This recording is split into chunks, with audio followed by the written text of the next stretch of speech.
well wherever you are. This is Ken the Revolutionary. As usual, I'm here to bring you another session, a quick session.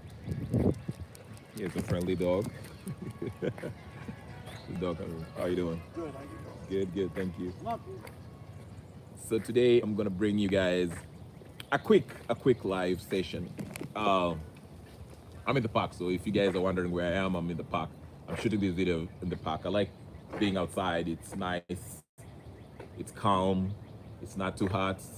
It's not too sunny. But anyway, enough about me. Let's get to the issue that I want to talk to you guys about. So, if you are joining me for the first time and you're wondering who this is, my name is Ken the Revolutionary, and I talk about Kenyan politics. Okay, and also we talk about world politics as it relates to Kenya. But today, I want to just briefly talk about why we haven't had a revolution in Kenya. What's really delaying a revolution from happening in Kenya? What's impeding the process? Why is it? Because we seem to be all we are all in agreement somehow, or majority of us are in agreement that the system is not working. And when I talk about the system, I'm not just talking about the regime in place. I'm talking about the structures of governance, of government, and the personnel they are in. They're not doing our bidding. They're not representing us in any way, shape, or form. In fact, they're doing everything to fatten their pockets while they give wonderful speech, empty speeches, promising us this and that and the third, okay? So, without further ado, the first order of business, ladies and gentlemen, if you're just going to joining me right now, if you're joining me right now, the first order of business is to do what? Is to like the video. This is going to be a brief one. I won't stay here for long, but regardless, I want to talk to you about this so you consider what's really happening in Kenya. Because a lot of people, we don't seem to be in the same page when it comes to the regime change or this revolution that Kenya is yearning for, okay? Now, historically, we've known that Kenya has always struggled. There has always been this tension of the people who wanted to bring change. We saw in 1982 with Colonel Ochoka and the gang when they tried to overthrow Moi's government. Okay, even before that, the tomboyers and Oginga Odingas and Pio Gama. Okay, these guys were speaking against the regime of the day because they recognized that the people in power were not serving the actual citizens of Kenya, and they challenged the system. Majority of them were killed, or some of them just died of old age, like in the case of Oginga Odinga. And down the line, since 1982, let me explain something, the way I see it, and this is my view. You might disagree or agree, and I will take you to the current situation. Since 1982, there has been a concerted effort, okay, from the regime of the day to actually take control, capture any dissenting voices. Now, how they did this is not overtly as we may think. A lot of you guys might sit here and tell us that, oh, we had opposing voices like the Raila Odingas and Kibakis and Matibas and all these guys that valiantly,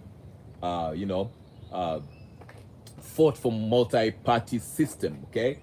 But as now in hindsight, of course, with the benefit of hindsight 2020, is it 2020? Whatever the case is, we can see that the problem wasn't just a political party, having various political parties, because now we have, I don't know, 1,000 million political parties, but our problems are not, addressed. Then we tried the whole idea of a devolved system, okay? Pritka Karibu Sana, thank you so much for joining. Then there was this whole idea of having a devolved system where power was not supposed to be concentrated on the executive branch of government. Have a devolved system where you have these counties, these governors, and power, let it lie with the people in the mashinani. And that's why we came up with the 2010 constitution. But unfortunately, It is as if instead of um, that addressing our problems, that actually what we did was to take corruption, this corrupt system, and have it devolve down to the county level. I've often argued that the main problem in Kenya is there's no law enforcement. There's no law enforcement. Instead of enforcing the laws that are exist, we actually do what? We want to change the existing laws or make new laws that we won't enforce, but are to be beneficial for the influential personnel of the day, okay?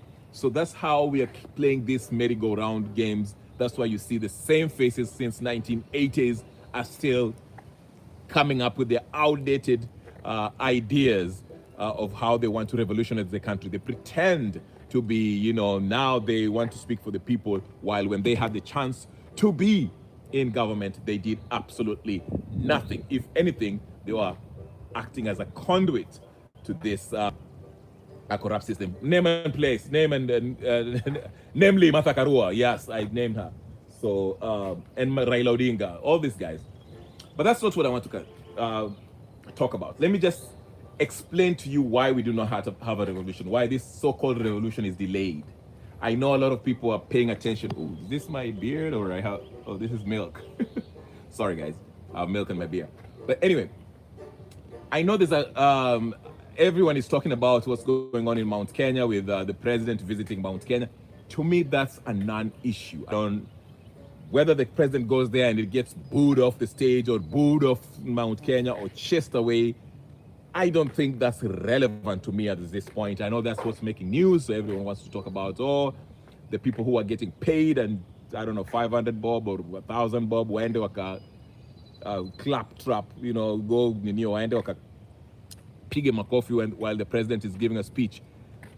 I don't think that's something that interests me, because it's the same nonsensical drama that we know. The president will go there and say a bunch of nothing. Then Gachagua will have a press release and say a bunch of nothing just to make news, okay? Raila will jump in and say a bunch of nothing, and it makes news and we talk about it, and it's not something that really moves the needle per se, okay? So that's why I chose to talk about why we do not have a revolution that we long for, okay? Paboda border to carry people. 4K paboda border to carry people. That's what I heard. Yeah, 4K to carry people to wherever the president is. So yeah, to me, all of that does not really do much as far as, I mean, whether Ruto is booed in Mount Kenya or not, does that even change anything as far as how the corrupt system is? Now, very quickly, like I say, I will try to be brief in this one. I don't want to hold you because there's nothing. I'm freestyling my way here, but I have an idea of what I want to talk about.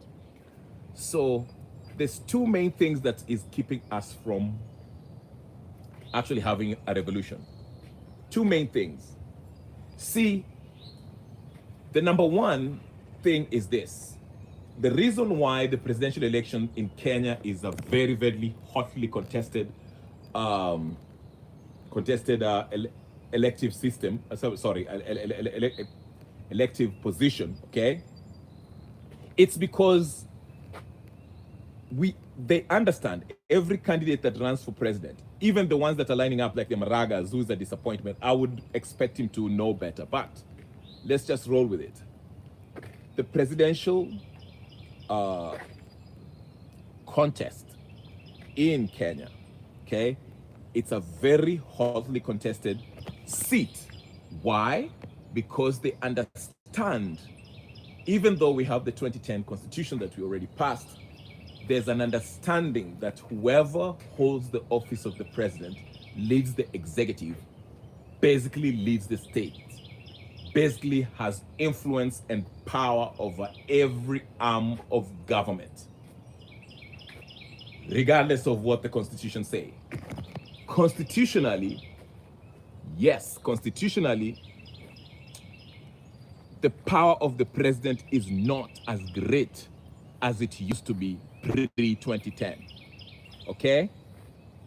But even after 2010, the presidents that came to power never respected the 2010 constitution. They still went on with the old system where once you become president, you assume that you have power over every other branch of government, okay? Power is not balanced. There's no checks and balances.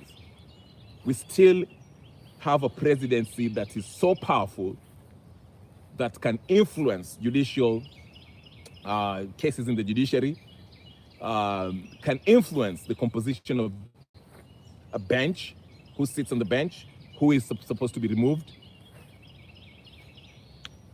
A presidency that also influences what happens in the legislative body, the main arm of government that is responsible for what? For oversight and making laws. And unfortunately, we still have a presidency, an executive branch that has usurped power from the legislative body through the means of what? Bribing these members of parliament and senators. Same thing, the president still has power over the mashinani, people in the mashinani. How does he do that? Okay, he goes to, I don't know, Homa Bay, meets Gladys Wanga, said, Gladys Wanga, if you need a new road or a new stadium that you want to name Raila Odinga Stadium, money cannot be released from the treasury for you to get this money unless you guarantee that the people from Homa Bay will vote for me. And I'll bring you to the government. Then the money is released. And while we are at it, Raila Odinga, I'll take Mbadi and make him the head of treasury, but Mbadi cannot release any funds from CB Central Bank, Kenya Central Bank, CBK, unless I say so. Okay? But ideally the treasury, okay, the treasury should not be releasing money just because Ruto wants it. Okay? It is the parliament that has to approve the withdrawal of any public funds to be used for a certain specific project. But we still are operating as if Ruto has the say in everything. That's why he can still go to Mount Kenya and he will tell him, that's not his job. His job is not to tell us about the Maendeleo or whatever the case is, his building or whatever the case is, the road building or supervising whatever, overseeing a building of a road somewhere. That's not Ruto's job, okay? But like I say, so without mincing any words, let me take you quickly through these two major points, reasons why we do not have a revolution, okay? Number one, we do not have a revolution because the number one reason is because Ruto has all the security apparatus. He controls it. He has all the statecraft. He has the military. He has the police force. He has the everything. Intelligence unit with Haji sitting there, pretty, doing his bidding. That's the number one reason why we don't have a revolution. But I'm not saying we cannot remove him, even if he has that whole state machinery. We can still remove him. Okay? But it's a difficult one. The reason why I say we can still remove him, even if he has that state apparatus, whatever security apparatus that he enjoys as the head of state, is because once a president loses legitimacy,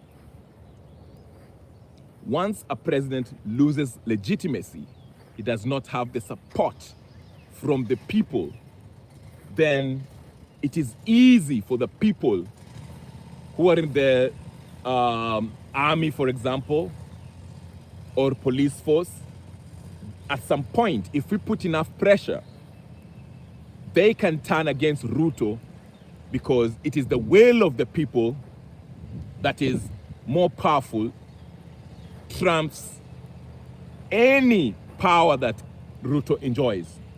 Okay, remember, we have a 2010 constitution that spells out what powers Ruto enjoys.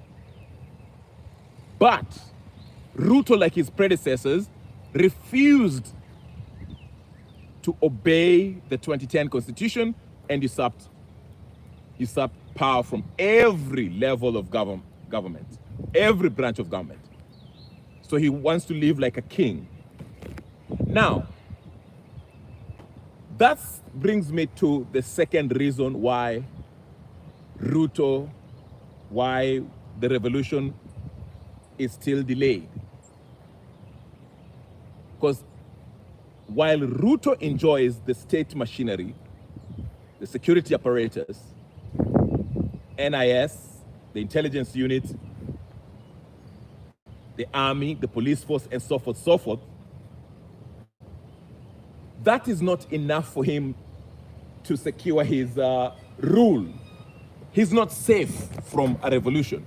Actually, in June 25th, Kenyans showed that we can actually remove him even if he has that security apparatus. But the number two reason that's impeding a revolution from happening in Kenya is the most powerful one. This is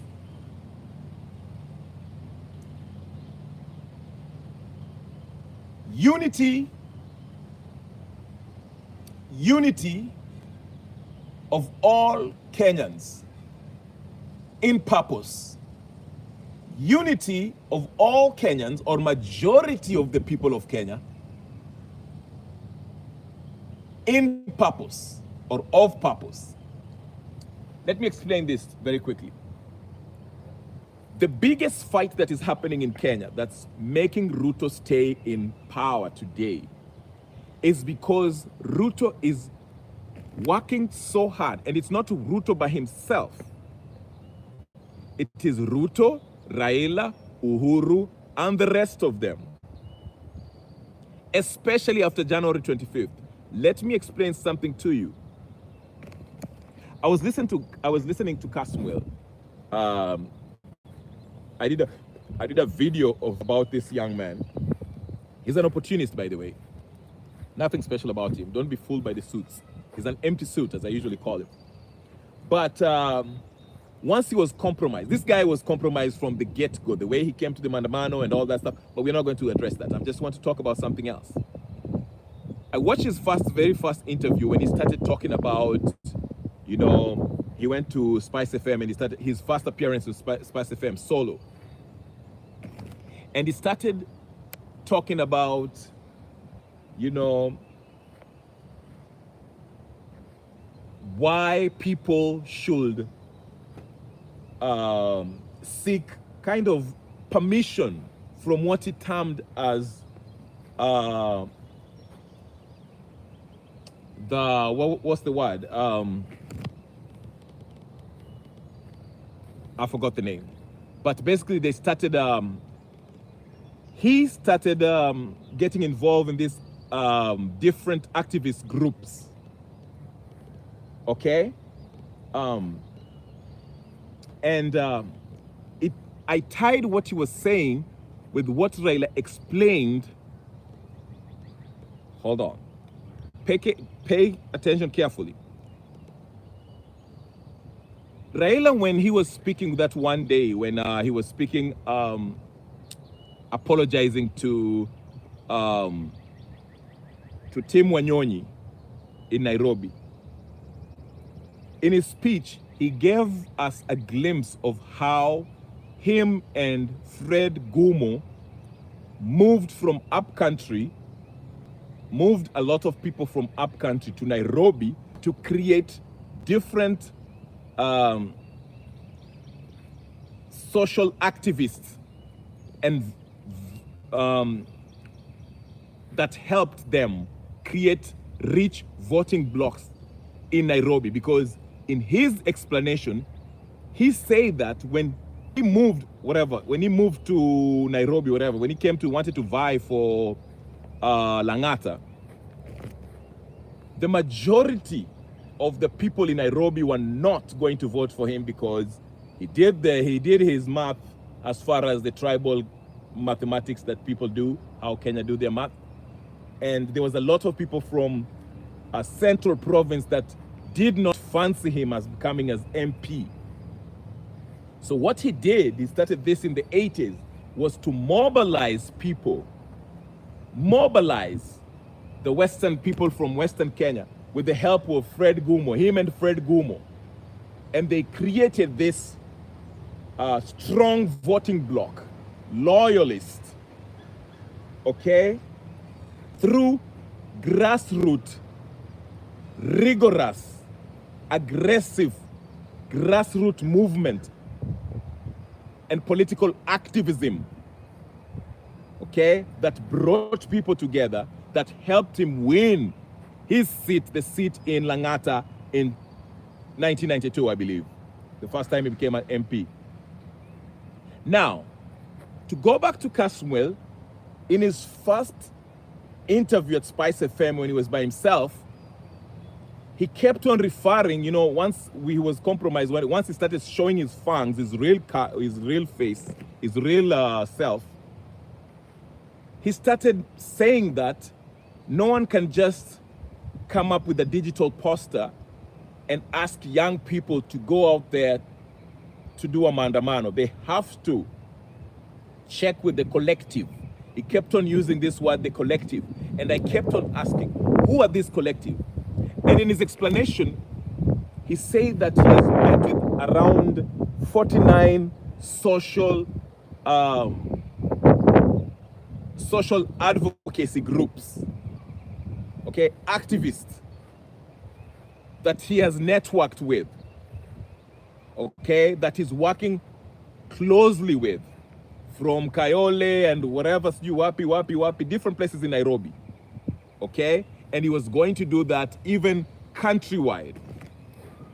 And indeed, if you look at Kasmuel's movement, you see the similarities between what he said and what Raila Odinga also mentioned before in that speech where he was apologizing to Tim Wanyonyi. So he's echoing what Raila Odinga was doing. That's why you see Kasmuel joined ODM. He was ODM before that, but he joined ODM. He used that Gen Z. That's why listen guys, oh my God. I tell you guys, this Gen Z movement, while it was organic, it was controlled. There are people behind it. But I've said that 1,000 times. But let me just concentrate on Kasmuel for a minute. Kasmuel, we first knew of him when he showed up in a maandamano during the Gen Zs wearing a suit. He will stand in the middle of the street, okay, with a megaphone and address the people. And that's when people started looking at him and saying, oh, Tomboya, he's the next Tomboya, whatever, okay? And the media, which is controlled by the political elites. Kasmuel is work for the political elites, by the way, if you haven't, he's the one who was planted in this Gen Z movement, okay? Anyway, so the media started zeroing on him as the face of the Gen Z. And of all the Gen Zs that were on the streets, Kasmuel is the one who still enjoys media attention to this day. Now, if you listen to his first Spice FM solo interview with Spice FM, he kept on referring to the collective. He said, we'll no longer accept anyone posting a poster online saying that Maandamano is on Tuesday. And he said that the people have to, anyone that does that have to, you know, check with the collective. Then the collective will decide if they go to Maandamano or not. And even CT told him, What is that? That is gatekeeping. You cannot control if anyone feels like the Maandamano should happen next Monday and you say they have to check with collective, which I agree with CT. But the point I'm trying to make here is this. The second reason, which I am pounding on, that I told you, the first one I told you was the statecraft. Ruto enjoys the statecraft. The military, the police, the intelligence community, the NIS and all that stuff. So he gets intelligence, he's protected by the secret police, CID, police, and the army who are with him. But I say that that is not enough for Ruto to stay in power, because if he lacks legitimacy, then we can still remove him, and if we put enough pressure through Maandamano, the military and those security forces might turn against him and ask him to leave. So, what still keeps him in power? Because Ruto lacks legitimacy. And in June 25th, we, the people, demonstrated that we can actually take him out, even with those security apparatus. That is not enough to keep him there in power. So who and how did he gain or maintain some semblance of legitimacy? Well, he still does not have any legitimacy, but this is what helped him. Enter Raila Odinga, Amolo Odinga. Now you might ask yourself, what does Raila bring? What does Raila have? What kind of powers does this man have that will keep Ruto's regime safe and sound up to at least 2027 or even beyond? What does that guy have that we don't have, we as a people? I'll explain to you very quickly. And that's why I came to the number 2 reason. And it's the most powerful one. Since there was a concerted effort, there was a blatant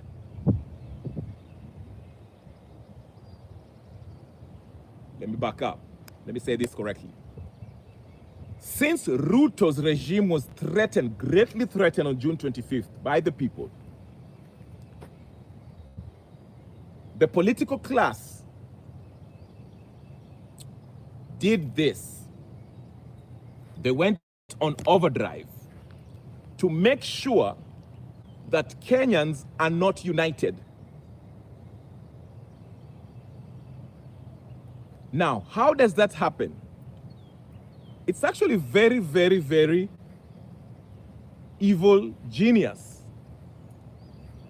Raila came in with his Azimio folks, which basically is, majority of them are ODM. We understand the tribal politics that Kenya play. Okay? So Raila comes in, joins Ruto. Remember, Raila is the guy who understands. This is something that majority of Kenyans, a lot of politicians, Kenyan politicians, fail to understand. This man did his homework since 1980s. That's why he still enjoys some significant support, not nationwide, but in the hotspots, the major cities. So Raila comes in with his ODM and he joins Ruto in government. And what is the talk now? The talk is the Luos have joined Ruto in government, right? Right. Now, let me explain something to you very quickly. Now that the Luos are said to have joined the government, what are these ODM folks who are pretending to be representing all Luos are doing? The first thing they did was start attacking the Mount Kenya people. The Kaluma, Gladys Wanga, Mbadi, everyone was attacking who? was attacking the Kikuyus. You saw their tweets. They're saying, oh, hawajazoea kukaa kwa ninio, hawajazoea kukaa kwa ninio, opposition. Why was that done? Why was that done? It was to start. You know, these young folks that were going out there, the biggest trigger in Kenya is when somebody mentions your tribe. If I'm a lawyer and you come here and say something that Kamoto said years ago that was unfortunate, and says that lawyers are nothing, but they're just good for being a watchman and cooks. Okay? If I'm a Luo and you come tell me, oh, you are not circumcised or whatever the case is. If you are a Kikuyu, if I'm a Kikuyu and you come tell me, oh, you just care about money and crime and theft. You see what I'm saying? Those are triggers that divide people. And that's why you see on social media, there was such tribal vitriol that was amped up a notch. And Raila is being abused by the so-called pro-Mount Kenya Gachagua faction. Every day, you see it on other channels. It is exactly done by design. Because you guys, when you are united, when you had the unity of purpose, and decided you wanted to take out Ruto, Raila had to pull a fast one, and he had to use his most trusted supporters. He used his tribe, his fanatic following, to back him up. That's why you see Salasia fell a victim to the political violence that he did. You see what I'm saying? So they did this in a very calculated, deliberate way.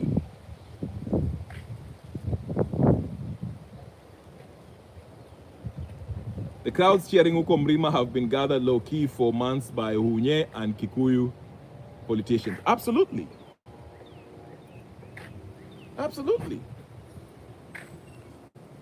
That's what it is. Karibu sana Mwanjiku. That's what has been happening. So now you see there's a lot of tribal nonsense that's going on because the legitimacy, remember, who gives Ruto legitimacy? It's the people that gives Ruto legitimacy. He can have the whole world. He can have the army, he can have the NIS, he can have the both MPs, he can have the judiciary, he can have the police, he can have the flying squad. But if he lacks legitimacy, which only you get from majority of the people, you are doomed. Because if they put pressure and they decide and they march to State House and say that we are not leaving the gates of State House until Ruto resigns, the military might be sent there, but they cannot kill everybody. They will basically turn on Ruto and tell Ruto, Ruto, you have to step down. The people have decided. So the only way to go around that was to do what?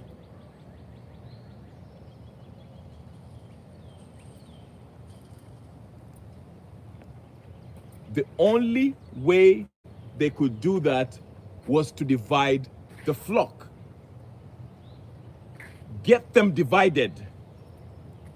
Ingiza Raila. Raila is the most polarizing figure in the history of Kenyan politics. Kasmuel have studied him. Kasmuel is doing his homework. And while everyone hates Kasmuel, in a few months, all you people who hate Kasmuel will start loving him because he understands how gullible and tribalistic tribalist mindset people have in Kenya. If I was to speak against Raila Odinga, majority, not all, but majority or some faction of the Luo community would hate me and say you have to respect Baba. But as soon as I turn and say that I'm supporting Raila Odinga, they will embrace me. We forget so quick, we don't care anymore. That's why I have a huge disagreement with the people who say that we don't care who is on our side, as long as we remove Ruto, we are okay. And I'm saying no, we have to care who is on our side.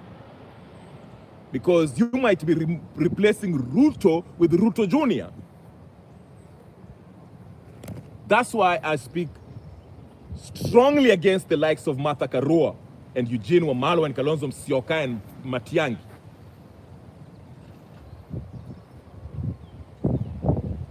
Wanjiku is telling me, remember Ishaweri, Asante, my brother, Handshake Uhunye, and Susugoi. Absolutely.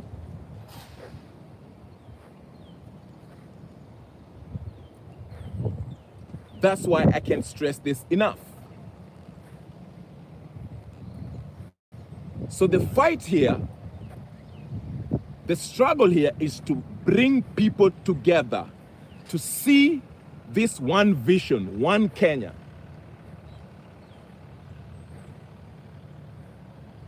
The goal is not only, the goal does not stop with just removing Ruto. That's why I'm saying, for some of you, I'm sorry, we'll have to jail your favorite thief.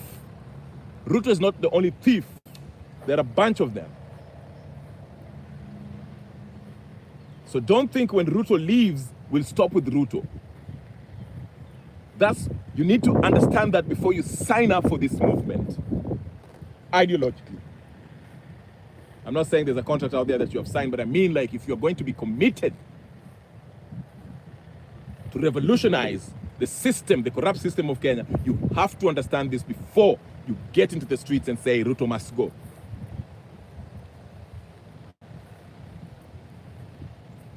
Ruto is simply the mascot of this corrupt system. He is not the underlying problem that Kenya faces. Guy, imagine they've been gathering sheep from all tribal corners for this huge Mrema visit. Yeah? Like I said earlier, this visit to Mrema will not do anything for the people of Mrema. It will not do anything for people in Nyanza. It will not do anything for people in Sugoi. It will not do anything for any Kenya from any part of the Union. It's just political drama, a distraction from the underlying issues that we are facing as Kenyans. It's a distraction because that will make headlines. That's why I told you, after he visits Mrema, you'll see Gachagua will also go to Nyeri tomorrow or wherever the case he went to and make his round. Alisema msimulimona hapa kitudanganya. Simulimona hapa kitudanganya. And Raila will jump on the drama. You see what I'm saying? These events are choreographed to make headlines, to lull you, bamboozle, distract. What is Ruto really going to achieve in Mount Kenya? Ask yourself, why is he there? Like, what? What's the reason for this visit? He understands politically he's not popular in Mount Kenya. Why is he there? I mean, he's not convincing anyone that he doesn't honestly believe that Kenyans think that people of Mount Kenya actually like him. He's not going to convince anyone. Akina Karua are tasked to keep us glued to one press brief after another. Until now they are addressing IEBC selection. Why all these empty presses? Absolutely.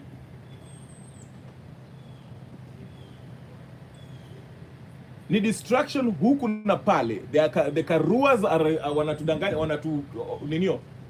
wanatudanganya na hizo press conference zao, distracting us. Na hii mambo ya IEBC. We already know this IEBCs. I mean, what Kenya? Can't we see through this? Isn't it clear? Hizi ni michezo. To take your focus from the issue.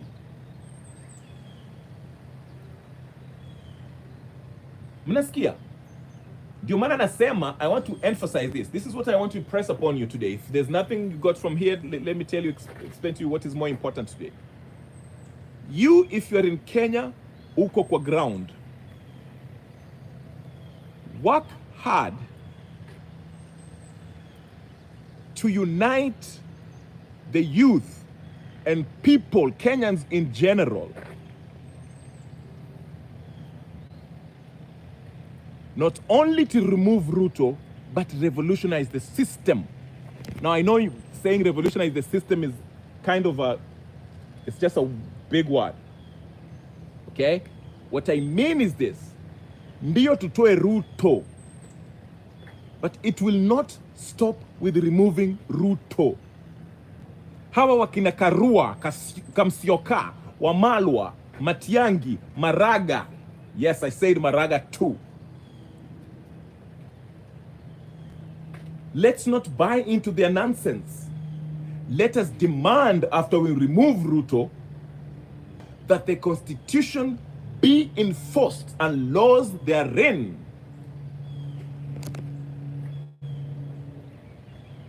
Like I say, the biggest problem in Kenya is there's no law enforcement. Nobody enforces the law. Don't tell me about the police. The police will enforce the law according to what pesa umewalipa.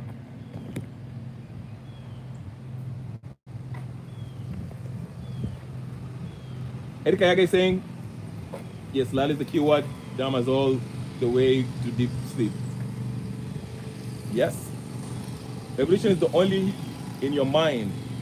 And my brother Njiru Mwaura, the rest of us, we are not seeing possibility of a revolution. Fine. You don't have to see it. We don't have to see everything the same way. That's the beauty of humanity. We are not robots. Ayaga might wake up and think this is the greatest government of all time, just because his idol Raila Odinga is in government, or whatever the case is. That's fine. There's nothing wrong with that if you don't see it. To me, I see it. It's brewing. Kenya is pregnant with this thing called revolution. It's coming. Unfortunately, it might take 2027 for people to actually think to catch fire. Because that's where we're heading. Because the regime of the day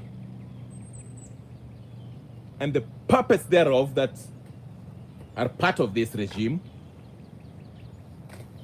are gung-ho on taking us to this 2027 election with a compromised IEBC. Sounds familiar? Ding, ding, ding, ding, ding, ding, ding. 2017. Ding, ding, ding, ding, ding, ding. 2007. And you see the Kalumas and Gachagua on the other hand, and the Robert Allies really pushing this tribalist narrative that is the Luos versus Kikuyus.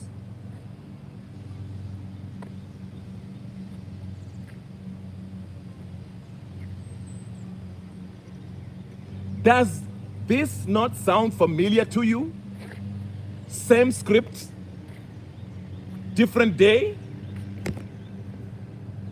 same players. They didn't even change the players. The same players.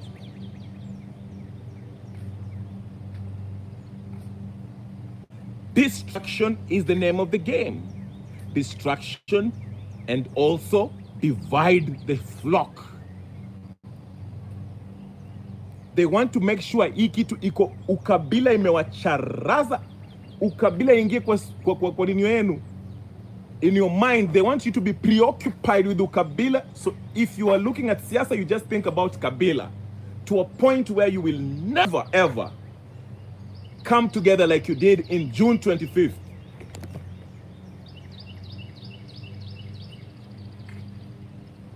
That is the goal.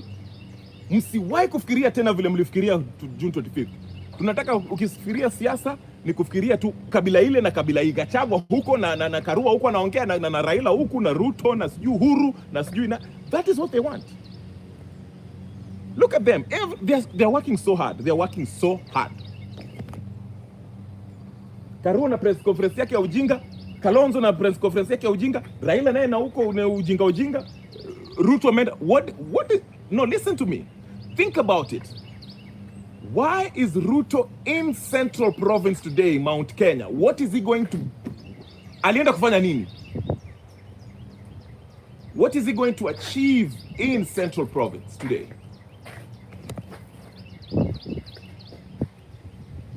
Tell me. What is Ruto going to achieve in Mount Kenya? What? Besides drama, alafu anze kusema unaona masupporters walikuja wakanipigia makofi, wamenipokea vizuri kwa hamu na gamu. Just to make headlines, distraction after distraction, distraction after distraction, distraction after distraction. Distraction after distraction. These are scripts that have been written in State House.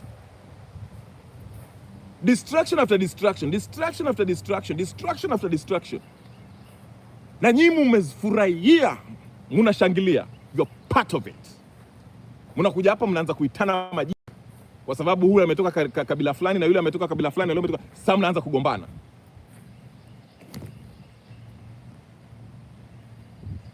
Mnaathirika. Hata mnataka kuharibia watu wengine channel ati mna niyo. You're slowing up their internet na mna hack vitu zao. Ndio watu wasiwaone kwa sababu mmeogopa ukweli ingie. Because your favorite thief is also in the guillotine. Is part of the crew. Whether it's Raila Odinga, whether it's Karua, whether it's Ruto, whether it's Uhuru.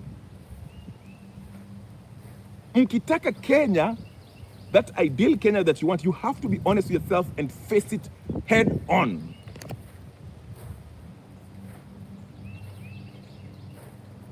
Lakini hamtaki. Nyinyi hamtaki Kenya mzuri. Some of you don't want it. Bado mnataka ukabila. You just want your favorite thief to be there.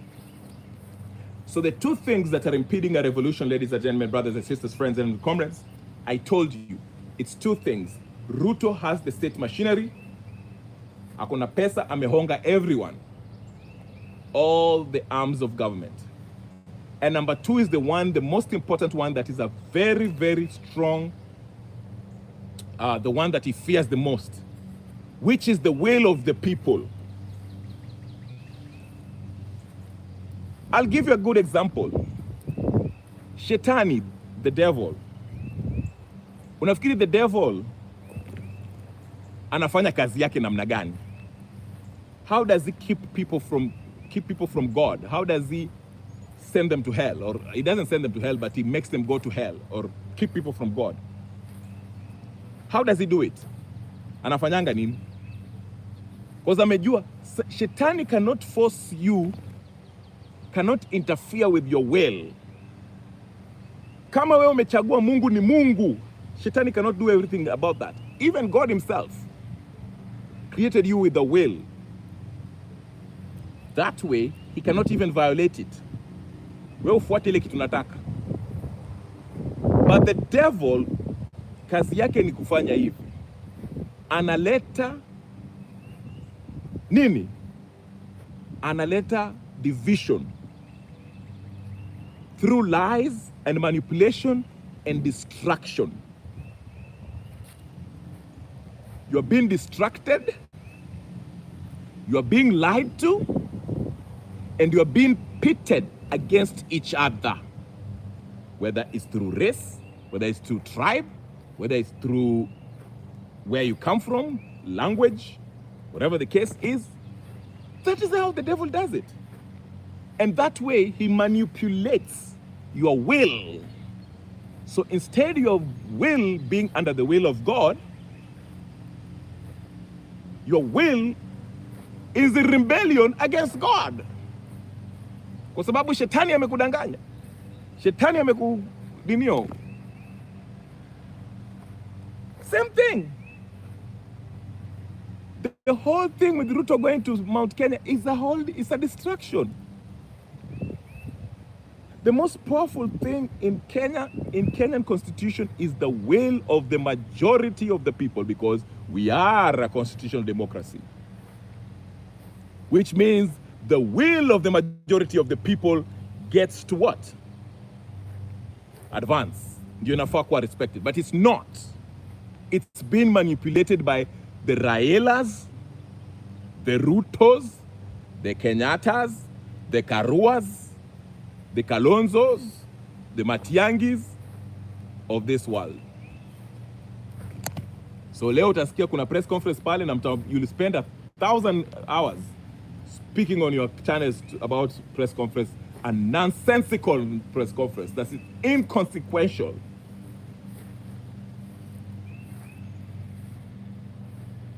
And dissect Gachagua's nonsensical ninio. By the way, Gachagua told us that he will tell us about his new chama. Chama iliendaje? Your story. But anyway, ladies and gentlemen, brothers and sisters, the battle is in the minds of Kenyans. The battle is in the minds of Kenyans.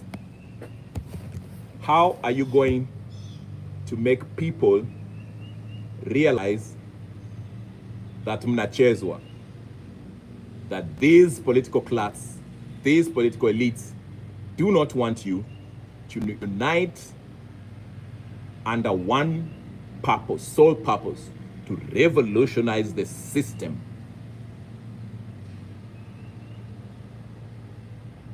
That is the biggest task you have. Ile siku mtagundua hiyo, once you unite under that, and you understand that, and you grasp it, and you ufike ile kitu inaitwa boiling point, that's when a revolution will happen. Until then, zidini kucheza hii mchezo wa ukabila. I had a spat with this idiot in another channel when he was coming there and he was spewing, in fact, I suspect he was an NIS guy, spewing the same tribal nonsense. Ati hawa Wajaluo wanataka kuanza vita. Wanafikiri wao ndio wanamejua vita. Ati sisi wa Kisii sijui ndio nini. Sisi, and I had to shut that down and say, no. Our fight is to unite all Kenyans. Unite everyone. Usilete immediately ukiingia hapo ati sijui hao sijui wa Kampa sijui hao Wajaluo sijui hao wa Kikuyu sijui hao wa Kampa sijui wa nini, we are going to shut you down.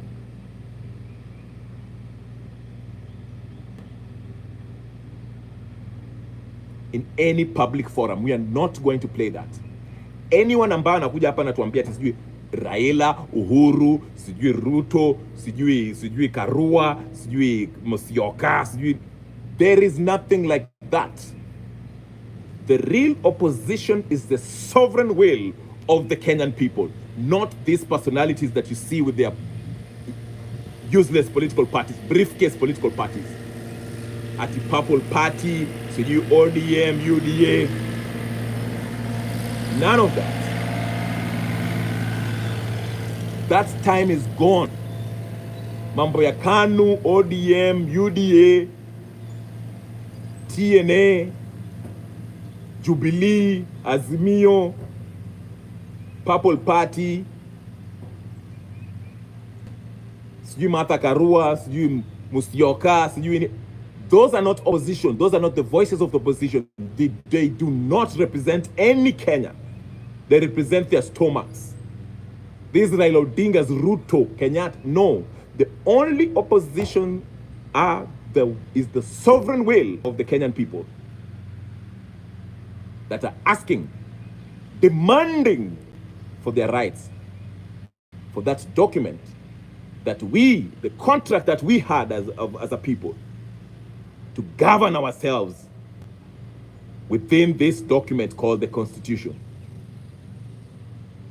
So the fight is for the voices of the majority, the silent majority of all Kenyans from all the world, tribe, decree, beliefs, and all that. to come together to remove this whole corrupt political elites and the system they're in, that they're using to operate.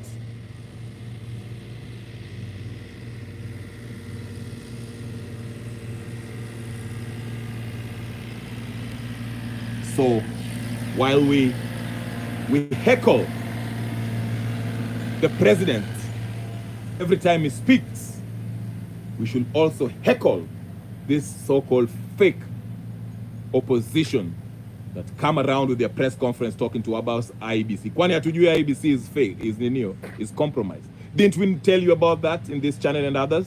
That IEBC is compromised, is full of handpicked people from Ruto and Raila? But mmezidi na hizo distraction and hizo jokes zenu za kila siku.